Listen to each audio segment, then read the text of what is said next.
Hi guys, Lupat ILD here, and today is, I believe, episode 8 of our Bristol Rovers career mode. Going straight into it, I haven't really got anything to say at the moment. I've been looking at James. I actually bring him in for Harfield onto the bench.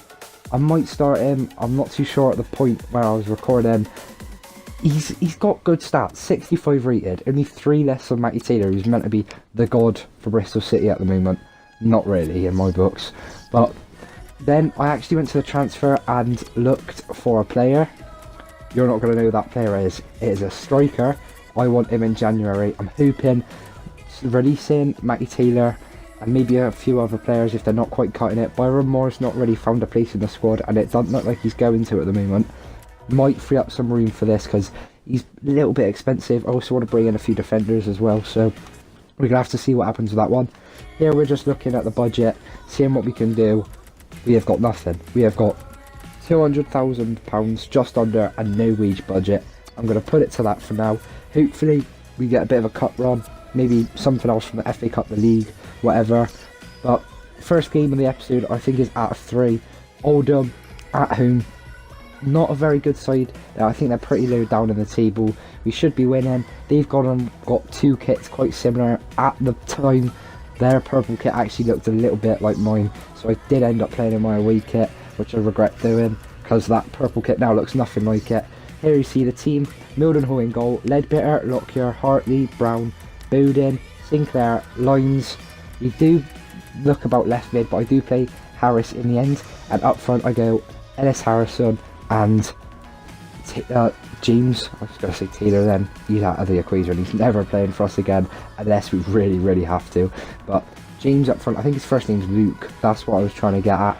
And then we went straight into it, 9 minutes in, really all over them. As you can see, their defence was having a dodgy day. They did end up clearing that, but they got very lucky, as if we nicked that I think we would have been seeing ourselves 1-0 up. But the ball went to Bowden on the right hand side. He found Lines. This was straight after their mistake. Sinclair found Harrison. Harrison took his time, tried to slot in Harris. Keeper took a touch. Harris slide tackled in on the goalkeeper. 1-0. Absolute comical defence and goalkeeper. And if Oldham go down the season, it really is to blame. Their defence and goalkeeper were shambles. We did get straight up our end and missed a vital chance. When you're getting chances like that and your defence is playing the way it did, you really need to be putting those away. Harrison was then put down, through on goal. Amazing touch from him. He tried to get it on his right, finesse it around the keeper, and it was quite embarrassing in the end. He probably should be hitting the target from there. They came at us again, really did get forward, but their defence was quite poor. Midfield didn't do much, and we were pretty poor at the back, and it led to a goal. 1-0, 34th minute. Our defence needs bolstering, and I think bringing in some players in January will be huge. Then in the second half, 57th minute, we found James, slotted him in. Ball went out to Harris. Harris took his time, found Harrison. Harrison wasn't sure what to do. He gave it a Lines, found James. Great touch around the defender, and a brilliant strike into the bottom left corner. Plus 2-1 up. Now we need that next goal because our defence was really poor in this game. We needed a goal to finish off the game. Oldham were going to come at us, and I knew their defence was breakable. We could beat it. We just needed that one more little chance, and I'm pretty sure we'll take it. Lee Brown found some space on the left hand side. He found Harrison. James made that lovely run inside, and he finessed it into the bottom right corner. 3-1, 11 minutes to go. This game was done and dusted at this point. I knew Oldham weren't going to score 2 goals against us. They were getting the chances, but the defence isn't that bad. I think it is probably the best in the league record-wise, and I knew they weren't coming back from that. The team is playing well. Harrison, I'm not sure about him at the moment. I might be giving Gaffney or Waters a chance up there with James. I do really like James. He was brilliant. The way he burst through the defence, making great runs, his touch was superb, and he was clinical. Why have I been playing Matty Taylor all this time when we've got Luke James? If he plays for us like this in real life, we're going to get promoted because he is on fire at the moment. I do end up dropping him for 1 game. I give Waters back his chance, but that's later on in the episode. There you see MK Dons, good side, gonna be up there coming into the season. 3 points today would be huge. We're climbing the table quite well. I think we're second place just behind Charlton, so a win would be huge. There you see 2 points behind. Walsall dropped points, which means we could build a gap on that side to 4 points. Sheffield United breathing down on our necks. Here we went to the monthly report. Players with potential over 90 is huge. There was one with 84, I want high potential, I also got rid of one with 83, a goalkeeper, looked alright, and a 6'1" right back, 80 overall, not what I'm looking for. I want massive players to come in. I want my youth to be my main priority. That is the future of Bristol Rovers, and yeah, I need to be looking at that. 2 players with the highest of 88 overall, we do sign them both up, and then we reject all the Germans because they're 84, 81, 75. I don't want that. I want probably 86 with a few nice stats and higher. English development letting me down. None of them can come in, so it's just German and French from that one little month. Hopefully we get some nice English players to come in next month. We might end up getting the England job in a few years to come and take some of them with us, but that's a long future ahead. Let's go into the MK Dons match. Away from home, MK are going to be good at home. We really do need the 3 points. We need to keep breaking down on Charlton, put them under pressure, make them win. As you can see, I put James in, and we just played like that. The same team went out. I wasn't sure about Harris, but anyway, we go straight into the game. Straight away, we're attacking. We do end up nicking the ball away. Nice bit of play from the midfield. He found a lot of space. Defensively, we were pretty poor again, but we didn't get really a one-on-one chance. He did hit it. Mildenhall put it around the post. Great save from him, in my opinion. Then a nice little turn inside and a great strike just round the post. Harris found some space on the left hand side, came out, cut back in, lost the ball. Harrison picked it up. Very, very dodgy at the back, MK. They couldn't quite clear it. Then Harrison got the ball. He found Harris, slotted in Lines. Lines had a fake shot inside, went to James, back to Lines, top right corner. 1-0, huge goal. Probably against the run of play. MK were playing very good football. Probably deserved to be one up. They had the odd chance. There you see, we got lucky, and in this division, you've got to take your luck. Great finish from Lines, don't take it away from him. But yeah, we were probably doing ourselves a big favour. Next chance was in the 58th minute. We had to wait a long time. They were giving us loads of pressure, playing really well. We were playing well too, don't get me wrong. We just couldn't find that chance, and then Mildenhall pulled off another fantastic save. If we do get promoted this season, he is to blame. He has been outstanding for us since he came back from that mistake. There you see another amazing save. He was the reason we dropped the points at the start of the season, but he's made up for that now. Here Sinclair picked up the ball in midfield, plenty of space. Luke James got the ball. Bowden wasn't making the run I wanted to. When I did give it to him, he did brilliantly. Found Harris. He can score this. The game is over, but no, a really poor strike, and we can't quite get the rebound. Here, we did win a free kick in the 90th minute. I think we've probably won the game at this point, but this could really seal the deal. Lee Brown over the wall. Brilliant. 2-0.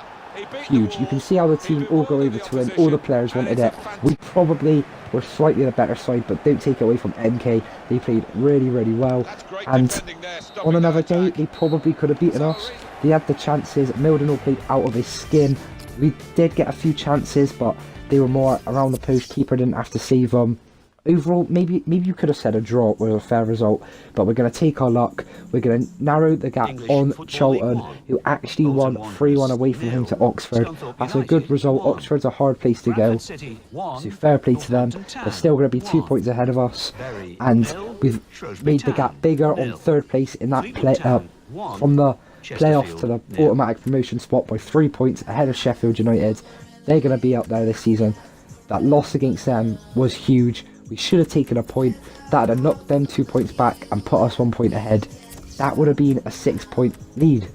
That would have been huge. If I've done my math wrong there, please tell me, because it's been a long day. I've been quite busy, so I'm probably out of it.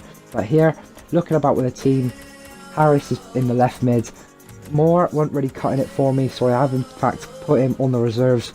I've put Walters in the starting lineup for the game, and James is going to sit on the bench. I wanted to give Waters a chance because he's done nothing wrong. James has just come in and done a much better job. I'm all about Harrison. I don't know why in this episode, because he hasn't done anything for us. So maybe that is an idea for the next game. Go in with Waters and James. I think that'll be brilliant. Here you get Harris coming in and saying, thanks for playing me. And a player that I do play at left mid, Byron Moore, saying, I need more game time. That's a bit of a dilemma for me.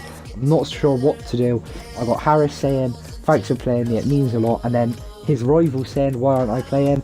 I do go with Byron Moore because I do like him. I think he's a good player. I'm not sure whether he'll be here in January. He probably will leave. I have Harris, Montano, Billy Bowden, Namani, who's playing brilliant football when he comes on. Really quick young winger. is the future of Bristol Rovers for me. I think he will be a starter. It's a shame he's not a little bit bigger. Maybe I need to get his strength attributes up in training. If you don't think I should do training, make sure you tell me. But here, Byron Moore did play a lovely football to Ellis Harrison. Didn't really have much to do. He then played the ball back into the box, and Byron Moore just missed the ball. If he got that, I really do think he'd have possibly made it into the team permanently. Then Sinclair got a great strike off of his left foot. He ended up hitting the post, can't find the rebound, and the keeper fumbles it wide round the post. They came at us more in the second half. They were very good, built, didn't play great football, probably should have scored that. That was a vital chance. That's what we get when we don't take our chances. Some teams will take their chances in that position. But here, I wanted to make a few subs, weren't quite cutting it. I brought Harrison in after he missed a sitter, which I lost the recording for, I apologise. But Bowden out wide left, Namani out wide right, and up front, Montano and Rory Gaffney. Hopefully those two can do the job. Waters didn't really do it for me. Here, Lee Brown got the ball, and he struck it, possibly aiming for the top right corner. It looked like a handball to me. I wanted to make sure, because I'm a big fan of handballs being introduced to the game, because I think it's realistic, and I do like realistic football. Here you see the replay. Lee Brown took a touch, set himself up nicely, had the strike. Possibly the keeper was going to save it, but it is a shot on goal. Might have just gone in, not sure from that angle. It's a penalty, guys. If you lot disagree, put that in the comment box, but I'm pretty sure that's a penalty. Anyway, we did nick the ball. Ball went to Sinclair. He always finds loads of space. He found Montano. These two are tearing them apart. Ball went back to Sinclair. He took his time. Montano made the run. It was on his right foot. I didn't want him to do it, but he did. Proves me wrong. Bottom left corner. What a goal. 83rd minute. That is vital. Could that narrow the gap on Charlton? We're not sure how they're getting on. I didn't check at half time. We ended up giving away a free kick in the 93rd minute. Sorry, we got the free kick. I thought they probably should have deserved it. Going at them. Just don't lose the ball, just take the win. Yes, we did. Southend, a very strong side. We were the better side. They didn't get many shots on. As you see, we only had one on target. That is very poor from our strike force. They were very poor today. Charlton 0-0 with Oldham. The team that we beat probably said they weren't that good. They took a point away to Charlton. That's huge. That puts us at level 1 points with them. Didn't expect that at the start of the episode, to be joint top of the league just by goal difference. A 4-point ahead of third place Millwall. That means we can slip up, but if we want to keep the gap on Charlton, no slip-ups available. Hopefully we can go in the next episode and get 3 wins out of 3, depending on how many I play. Let's just keep that 100% record going for these 2 episodes. So for the episodes to come, we have Walsall, 6th in the league. Both need the win. We need the win to close the gap on top. They need the win to close the gap on the top 6, which is a playoff spot. Clark Salter, once again, we do need to rotate because it's getting tight now. This has been Luke at ILD. Please like, subscribe, and I'll catch you next time.